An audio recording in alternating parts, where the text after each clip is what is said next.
Hello and welcome back to Sprite Guard Plays HyperRogue. This is the new updated version 7, came out pretty recently, not as recently as I kind of wanted to get this video up for, but this is a very challenging game and the new areas are very challenging. And so the goal today is just going to be to get to them, show you a little bit of what they are about. I would like to maybe get a couple of orbs, because they both have really interesting orbs that I want to play around with and talk about a little bit, but mostly the goal is just to get a nice run that I can use to show off some of the new features. And so to that end, I'm going to play a little bit safe. I'm not going to use the new speedrunning route that I have been working on. I'm not going to go into the jungle really early like I've been doing. That is really useful for doing speedruns, but it is not really useful for showing off mid-game content in a really reliable way. And I've had a very difficult time getting this video done. It's been very challenging to record, and I've had a lot of recordings that just went sour, that just didn't even make it into the mid-game. All of the new areas are mid-game 60 treasure areas, and so that is what I'm going to be aiming for, and we are ready to go into the living cave. Now, having a sandworm after us in the living cave is a little bit dangerous, but we can move so much faster than it that I'm not too worried. As long as we kind of keep moving, we should be fine. And I believe the sandworms actually, once you get out of a certain radius, they stop moving.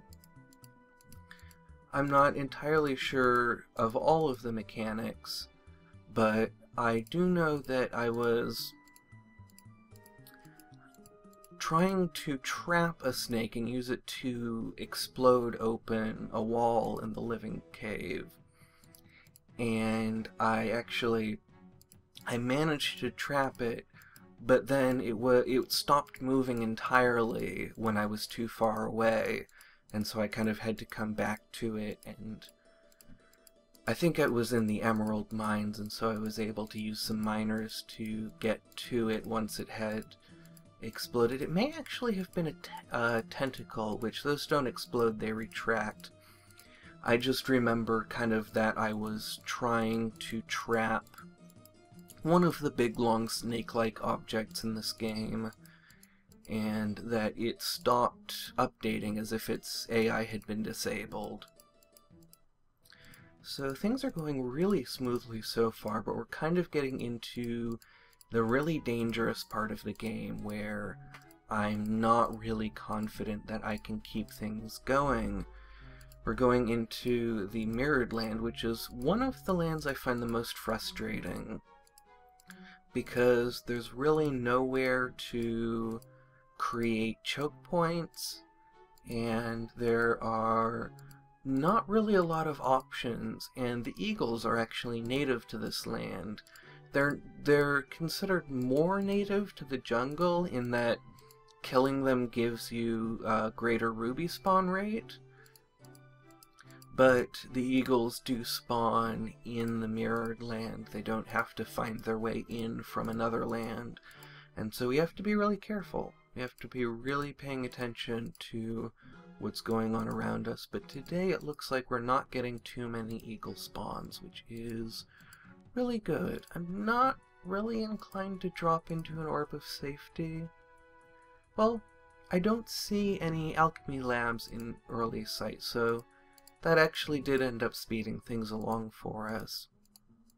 I've actually been having a lot of games end in the Alchemy lab recently, which is a little bit distressing because I consider this one of the safer, easier areas. This is kind of, in the speedruns, I consider this sort of a resting area where I'm not as focused on trying to play really carefully, and I can kind of take things easy. I can't play as fast as I play in, like, the Land of Eternal Motion and the desert, but I play very kind of smoothly and calmly. I don't really get worried about things going wrong. And so it's surprising that things have been going wrong in the Alchemy lab a lot recently. And it's not even something that I can really put down to getting cocky the way that I talked about in... I'm not in a really good position here, but we should be able to get out. Yeah, that wasn't ideal, but it worked. And we only need 2 more of these. I talked a little bit about getting cocky in my most recent story about my uncle video, where I talked about how the easiest parts of the game can be very challenging because I don't give them the attention they deserve. And that's really not the kind of thing that I'm talking about here, because when I'm doing the speedruns, this is very much a place where I can very safely rest, where I can stop thinking as much and kind of focus on taking it easy and doing that kind of active recovery where I just regain my strength. Now, I'm not seeing an exit that I really like yet. Here's one into the dry forest that we can actually jump right into. I kind of want to, as I go into this, play a little bit safer than I do in my speedruns. I want to really cut a very wide path, and we're actually already up to one of the new areas, and so I'm going to go into it. But I'm going to really take my time, be careful, because I really don't want to take unnecessary risks. I don't think it's worth it. So this is the Red Rock Valley. This is one of the 2 new areas, and this area, all of the treasures are up high on mesas.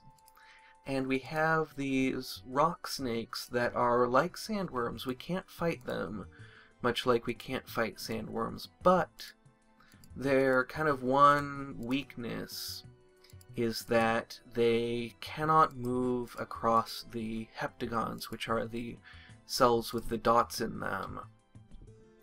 And there we actually managed to trap one, and I'm not totally sure. It looks like we just trapped it between these 2 rock trolls, and so what this does is it creates kind of stepping stones. We can create stepping stones by stacking up the troll corpses or by killing the rock snakes. And what this does is the head of the rock snake is always 1 step high, and then the body is always 2 steps high. And so we have to find our way up to the treasures, which are 3 steps high. And then we can safely jump down 2 steps. And so we can use that to get down from things a little bit more easily than we go up them. But it's still very challenging. And I love the way that Xeno just keeps managing to bring new ideas into this game. This area is very challenging because of this climbing mechanic, but it's kind of one more place where the game really plays out more like a puzzle. And that's something that I really like about this game in particular, and why I like it a lot more than one of the many reasons that I like it a lot more than a lot of the other roguelikes that I've played, is because of its really strong sense of puzzling. And I know that that's kind of not really traditional, and I know that there's a lot that this game does that's kind of considered non-standard and that would not really satisfy.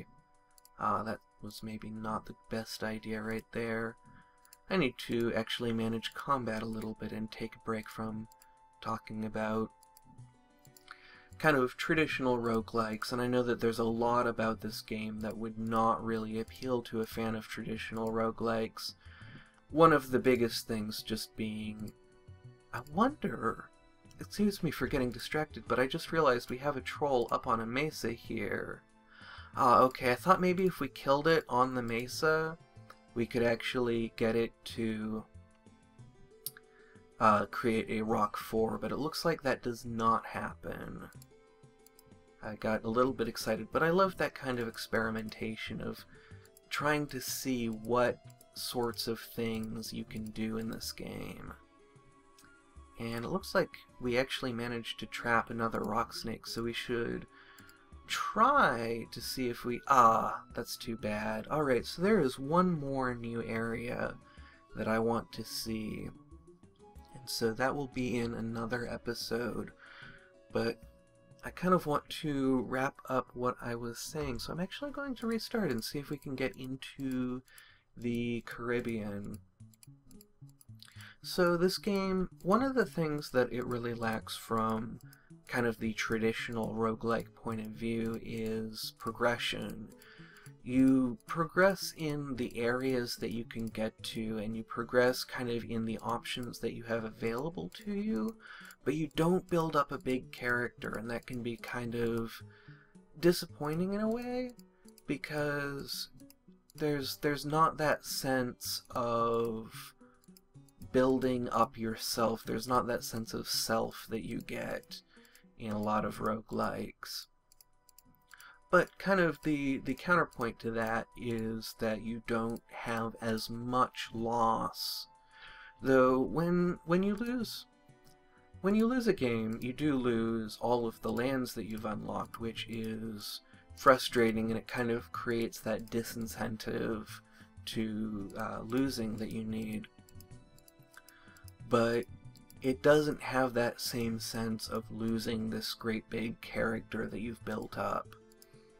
And so that makes it easier, I think, to kind of take the speedrunner attitude that I talk about a lot on this channel of there will always be more chances, there will always be more runs, and especially because this is a fairly short game. A long run, you know, doesn't usually last more than a couple of hours. And I need to be a little bit careful that I don't corner myself here. Deal with a little bit of combat just to make sure that I don't leave myself in a bad position. But what this game has, and another thing that this game kind of lacks, and that is actually part of why it appeals to me, is that it kind of lacks that sense of lots and lots and lots of stuff. A lot of the roguelikes that I've played, you pick from like 5 or 10 different classes with all different bonuses. I think Approaching Infinity had something like 20 or 30 classes that you could pick from just at the start. And stats upon stats upon stats, which is something that I used to be really interested in, but as I've been working, I've kind of had less and less mental capacity for numbers and memorization and paying attention to a lot of stats. And I think part of that may just be that that's what I do for a living, is I look at a lot of spreadsheets and I think a lot about analytics. And so doing that in a game became less and less appealing once I was doing it all the time. And so I really like that this game kind of gives me more of a straightforward, more of what you see is what you get, but also with these puzzles, these very challenging puzzles where you have to think, and all of the information is right there on the screen for you to think about, but you kind of have to work through what it is that's being presented to you. You don't have to remember any steps, you don't have to think about any extra stuff. Don't have to remember your numbers. And there's also that there is no kind of random... I mean, there's a huge amount of randomness in this. I have talked a lot about how kind of distressingly random it can be, especially with elements like the eagles that can just really abruptly bring your game to an end. But what it doesn't have is the random values, the kind of... When you make an attack in a game like Ananias, the amount of damage that you do is randomly assigned from certain variables. And it's all within certain ranges. but there's this really strong sense of, even in a single attack, you don't know what the outcome will be. And so it kind of plays out a little bit like Risk, where you just have to make the decision that you think has the highest likelihood to succeed, without really being able to come up with a plan of action that you know will not go wrong.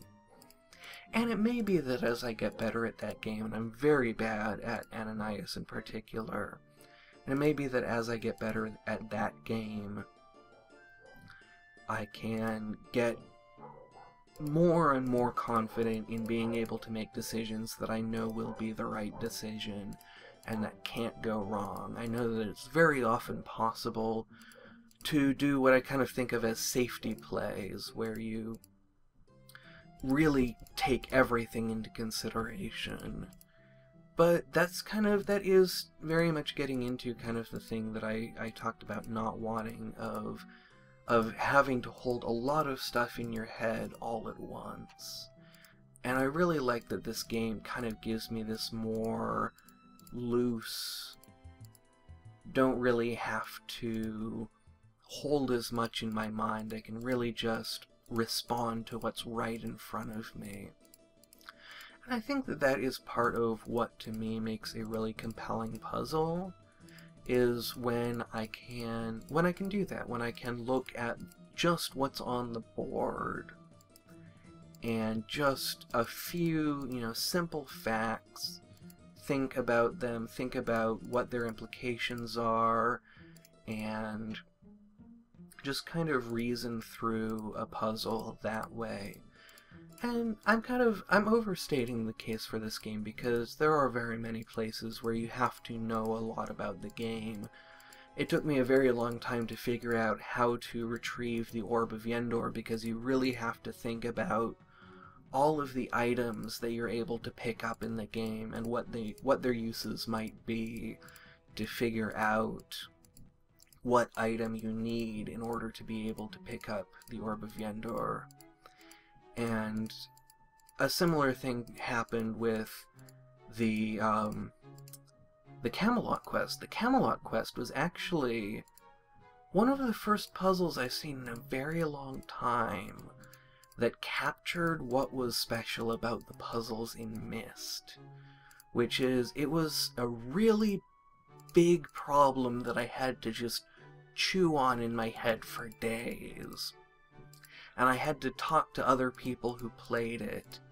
And I was kind of early enough in the game, I was kind of close enough to the front of the community, close enough to the cutting edge, that I was not able to look up on a wiki and say, well, what's the right way to, what's the correct way to get the Grail?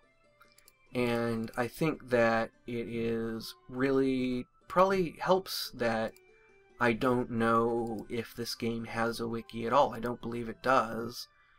I am constantly surprised by what the community for this game can accomplish, though, so I wouldn't really be surprised if there was not a wiki for this game, even as much as I would not be surprised if there was not. But that was something where I had to not just chew on it for a long time, but to ask people, what do you think? What ideas have you had? And it was actually Folger who confirmed that the solution that I had kind of come up with in my head would actually work, that I would be able to implement it, because I'd been a little bit wary of trying it when I didn't know whether or not it would work. And here, I actually see the other area that I wanted to show. So we're going to see both of these in the same episode, which is something that I've been working on so hard all week and just not quite accomplishing. So this is the Caribbean. And this area, we have to go around in boats on the water. And we can jump from boat to boat. And there are sharks, and we can fight the sharks. and there are pirates that will chase us in their boats, and then there are these islands, and these islands are horocycles like the temple. And so they have the same property that they are curved. They're not straight lines the way the other lands are. And they have kind of a center that you can move toward. And they're kind of like the circles, they're kind of like Camelot in that the going toward the center is very difficult. You're much more likely to move away from the center than to move toward it. And it's much more difficult compared to finding the center of a normal Euclidean circle. So in the temple we have the rings that show us how to get deeper into the temple. Here we have the pirates that drop compasses, and the compasses point toward the center of the island. And the reason we need to find our way to the center of the island is because treasures don't spawn around the edges, they only spawn closer to the center. And even for all of its quirks and its weirdnesses, this is the same basic idea as every other land, where you want to get 10 treasures, and the monsters will get more and more hostile and more numerous the more treasures you pick up. And then once you have the 10th treasure, you start to be able to find orbs. And the orb for this area is one of the most interesting orbs in the game. And it was actually something that Zeno kind of posted on the, well, not kind of at all, he posted on the forums, but fairly indirectly, just probing around, seeing if people would be able to figure out what this orb did, would be able to understand the logic behind the orb for this area. And it's really interesting logic. I really like the idea that he came up with, and it really actually addresses something that I had found really annoying about this game, and kind of gives you a way of getting around one of the things that I have found really annoying in this game. And I would like to not spoil it too much, but I tend to die very, very quickly in the Caribbean, so I may end up just spoiling it if I'm not able to actually get to it and show it to you. And it's very contingent. It is an orb that, similar to the Orb of Winter, is really dependent on having situational uses. You can't use it just for every little combat encounter the way you can with the Orb of Flash, for instance. You can use it pretty much any situation. There are situations where it's more useful, there are situations where it can really save you, and situations where it's less useful, but it can do something good for you in every situation. And that's not something that this orb does. This orb is very situational and has virtually no effect. It does have a very slight effect. And that's actually what I think is so cool about it, is that very, very small effect that it has in other situations. And so I am very much hoping that I will be able to find my way to the 10 treasures and find my way to an orb. But we already have a lot of pirates after us, and I'm not doing a very good job of managing them. And so I have to kind of spend a lot of time dealing with just getting them out of my way. And they will make it very difficult as well to escape from the island, so we may actually want to kind of start making our way out. We're very much deep enough to not have to worry about treasure spawns. We can expect to see a lot of treasures spawning around us even as we move outward from here. So I want to just focus on gathering up treasures, and I've noticed that the treasures are all kind of in the crooks of trees, and so we do have to be careful about these parrots. The parrots can't leave the trees. They're pretty much seeps, just by another name. But they are a lot more numerous than seeps anywhere else. And they can, similar to in the Dead Caves, they can become more of a problem just because when you're in around the trees, it becomes very dangerous to get swarmed by parrots. And you cannot cut through these trees. They're not like the trees in the dry forest. They're more like walls. Now, one really nice property of this area that makes things easier on us when we're trying to escape is that, much like the circles in Camelot, it's very difficult to find your way to the center and very easy to find your way to the edge. And then once we get off of the island, the pirates will jump in boats, but that causes them to have to backtrack a little bit, and so that can actually give us a little bit of a head start. And then we can kind of line them up a little bit more easily, though we have to be wary of sharks as well, and so I'm going to... I don't know whether or not sharks can move through boats. That is not something I have really investigated. I think these timings should... the timing on this pirate and this shark is not great, but it's something that we can obviously deal with. So that having been dealt with, I want to find my way to a crossroads, because I think that that is where we have the best chance of finding an orb. I don't really want to spend a lot of time in this area looking for an orb, and so I'm going to actually head out into the Land of Eternal Motion, because it tends to be a very safe area where we can make our way across it and just travel along until we can see a crossroads that we can get into. And this is really where that whole maxim of there will always be more opportunities really comes into play. Now right here, I think that I can make it...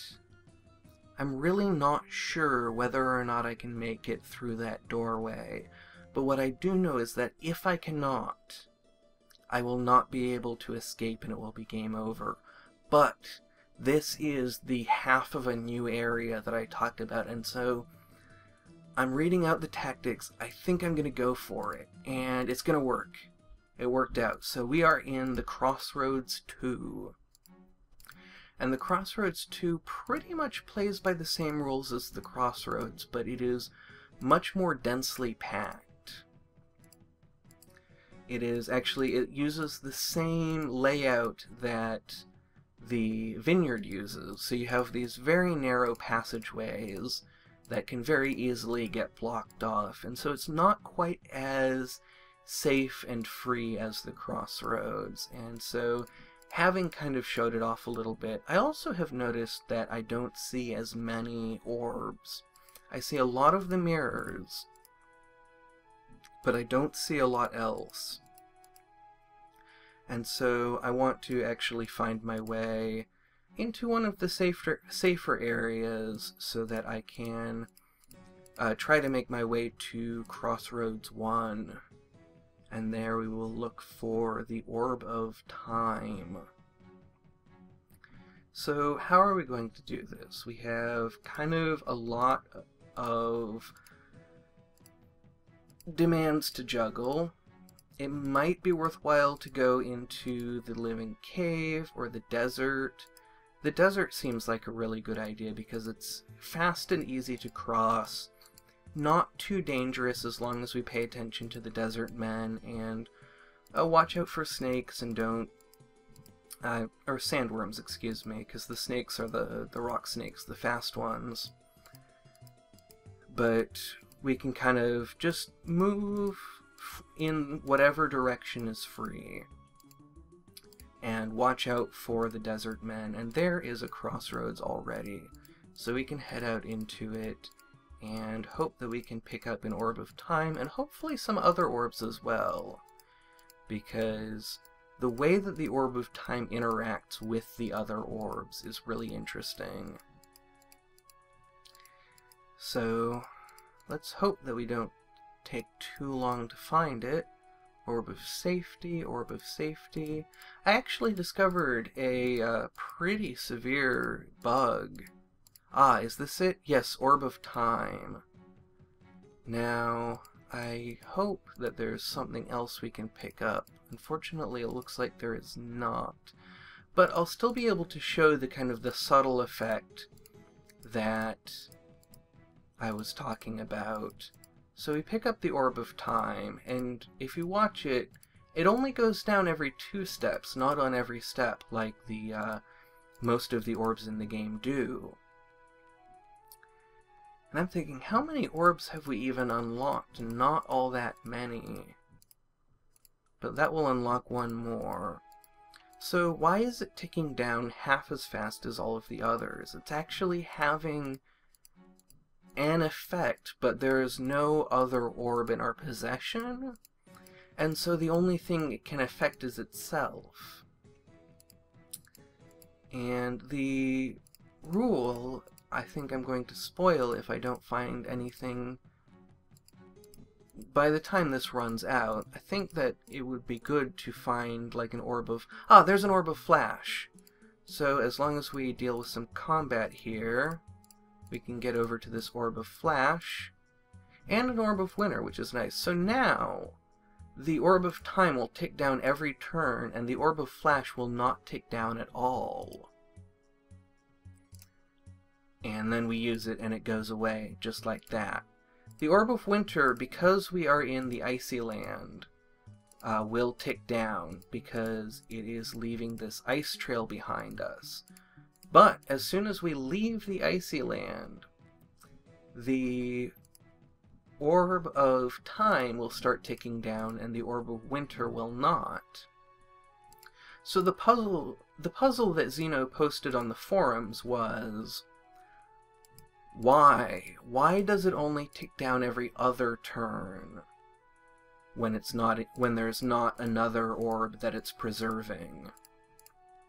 And the answer is that the Orb of Time preserves the charge of orbs that are not currently active. And so when you do not have an orb in your possession, the Orb of Time is not active. But that means that there is an orb for it to affect, so it affects itself. And then it is active, so it cannot affect itself, so it stops, and goes dormant again, and stops ticking down. Or rather, goes back to ticking down normally, but then there's an inactive orb in your possession, so it activates, and that's why it only ticks down every other turn, is because it's constantly switching between active and inactive. And that's kind of linked to...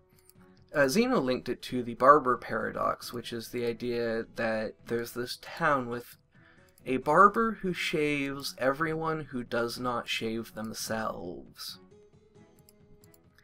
And so then the question becomes, does the barber shave himself? Well, if he does shave himself, then he must not shave himself, because he only shaves people who do not shave themselves. But if he does not shave himself, well then he has to shave himself.